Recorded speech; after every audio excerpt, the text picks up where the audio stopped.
So it took me part of a couple of days, but I constructed a CQB Village. Uh, Originally intended it to be more like a MOUT village, military operations and urban terrain, but it kind of took a more arcadey approach, which I don't think anyone will complain about that because it you still get to practice CQB. So I threw this together in a couple of days.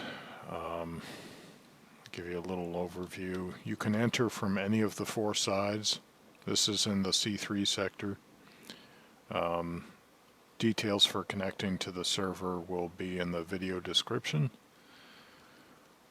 And there's loot all over.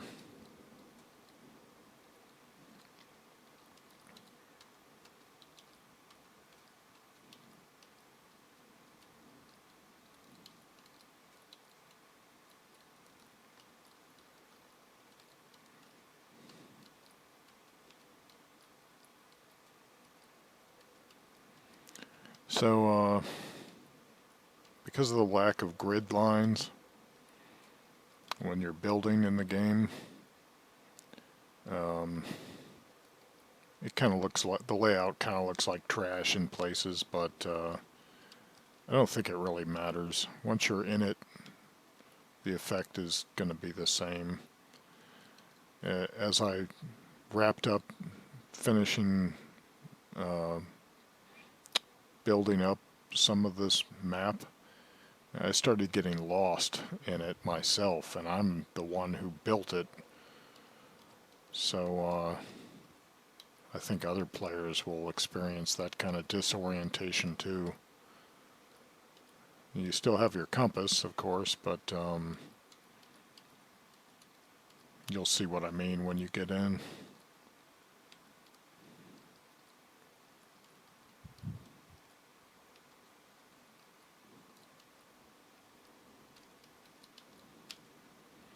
So I tried to vary it up. This was an attempt to make the lobby from the Matrix.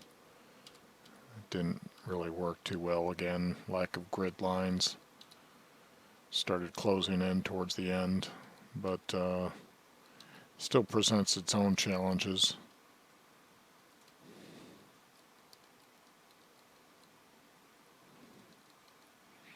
So I've mixed up the level of locks used throughout, so even if you can't pick locks, you'll find loot that doesn't require lock picking. I haven't planted any traps or mines because I think those expire rather quickly, don't they?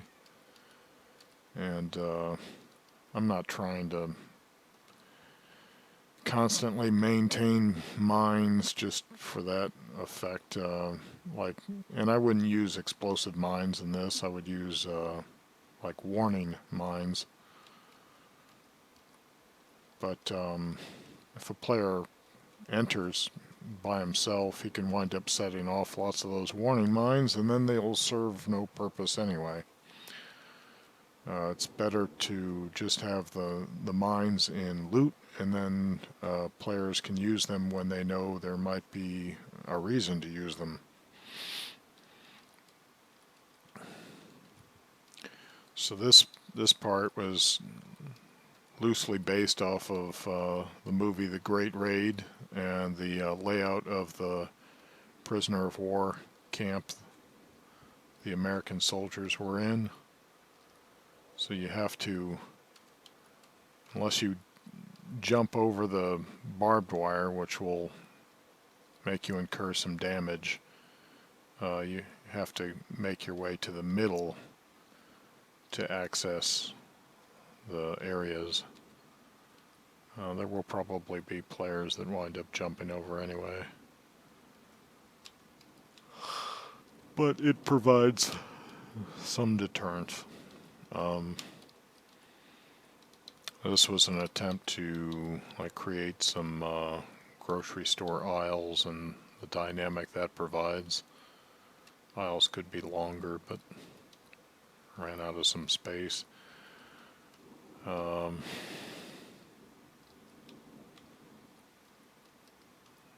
Tried to make some rooms here, but vary it up with a diagonal hallway. Random blocks, pesco barriers, elevation.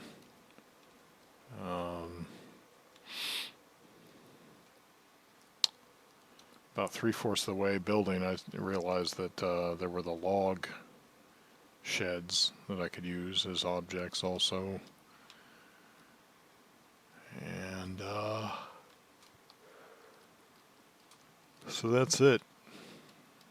So oh yeah, this one. These pointy things will damage you too.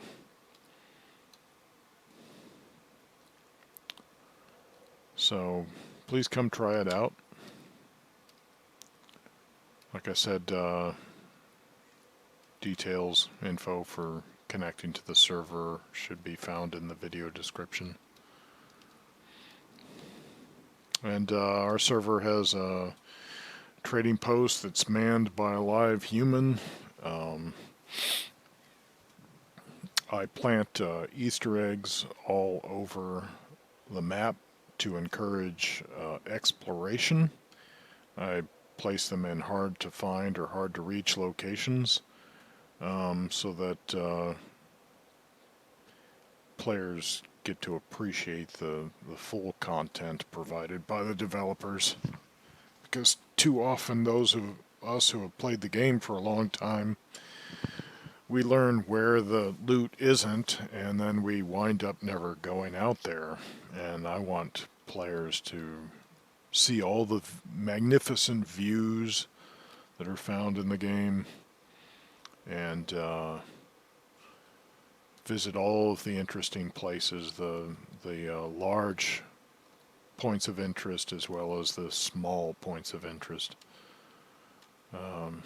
Right now I have DFAO, whatever that is. I'm not sure what it stands for.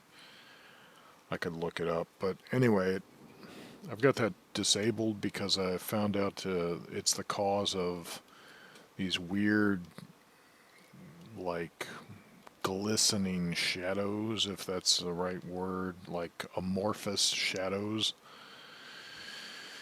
that I've been experiencing in the game. And you only see them every now and then, but when you do, it's kind of annoying. Most of the time, the graphics work great in this game, and they provide some just stupendous views. Just jaw-dropping views. What else? I try to keep it to a real-time day-night cycle. It's a little bit faster than real-time because I'm not into that Rust time scale at all. But I find that players drop off whenever it turns night, so often I roll back the time to provide more daylight. The server's kind of a noob-friendly server.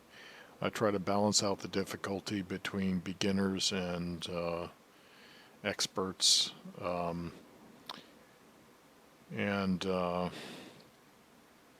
Really, if you're like an expert player, the challenge you'll find here is going to be PvP. It's not going to be the puppets. And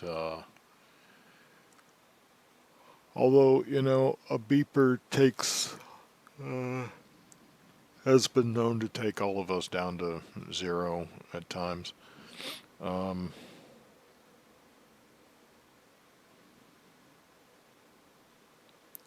Ordinarily, I have a lot of animals on the server. Lately, the last couple of days haven't been bad. I've been seeing animals, but lately there's been something going on where the animals spawning seems to have been decreased or something in one of the recent updates. And also the animals don't make as much noise. I can never hear the deer anymore.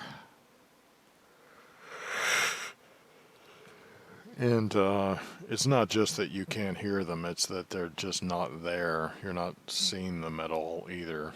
But like I said, the last couple days I was seeing animals, but lately I'm not. Today I'm not seeing them. The server also has a 6-month blueprint lifespan. So if you leave, and take a little break, you can come back and resume working on your base. No problem. You don't have to worry about some of your assets despawning, like, in a week's time. They're going to be there when you come back. Because I want players to leave their mark on the world. And if a player's building is just going to despawn within a couple weeks, that's not going to do it for me. So also inactive vehicles have I believe a 3-month lifespan. I might have reduced it to 2 months.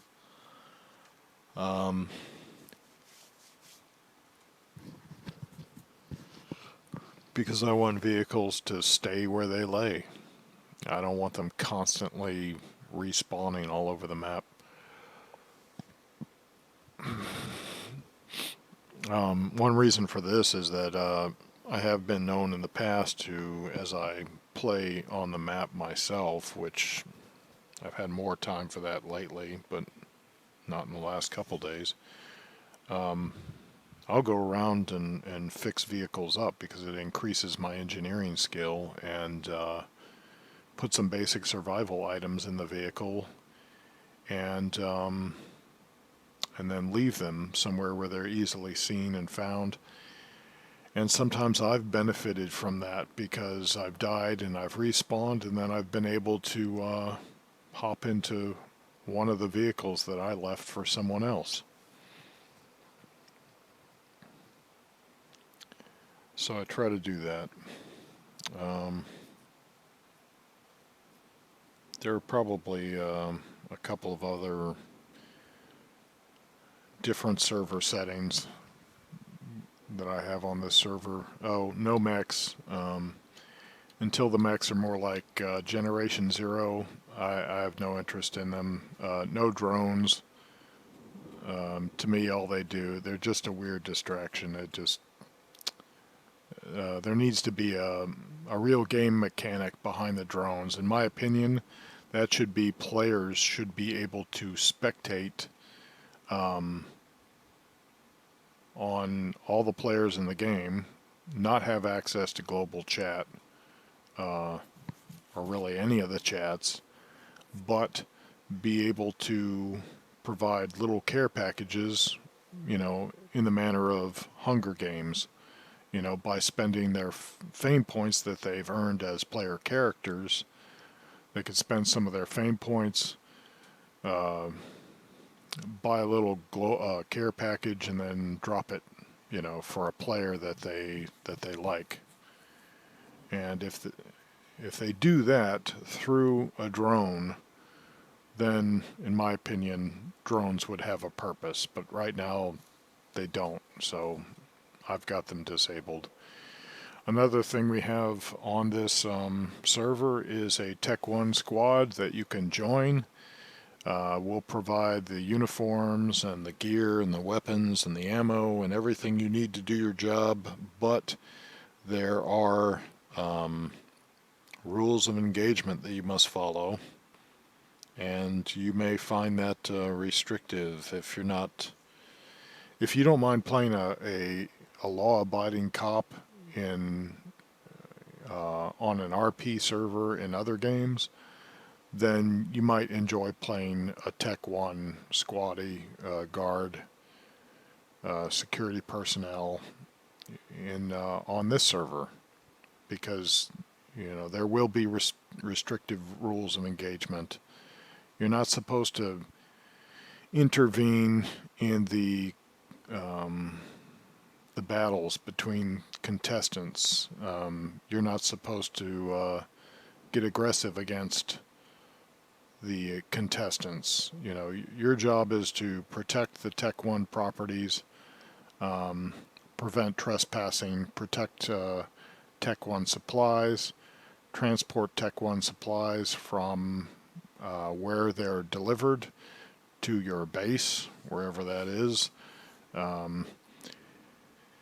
We tried using the Tech 1 PvE safe zone in the default game, but that there are problems with that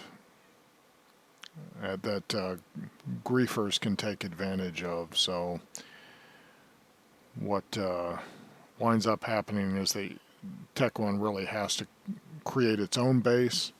Of course, that base will look kind of ghetto presently, but when they add the brick and concrete walls to the game, well, then you'll be able to make a fairly proper looking base outside of the Tech 1 properties, and then you can operate from that. So if you're interested in playing Tech 1, you could just talk to Tac Shooter, and I could add you to the squad and provide your supplies, your gear, vehicles. There's no Tech 1 vehicle in the game yet, so Tech 1 on this server drives police SUVs until something better comes along. Anyway, so this is the CQB Village. I hope you'll come try it out. I'll provide the details for connecting to the server in the description.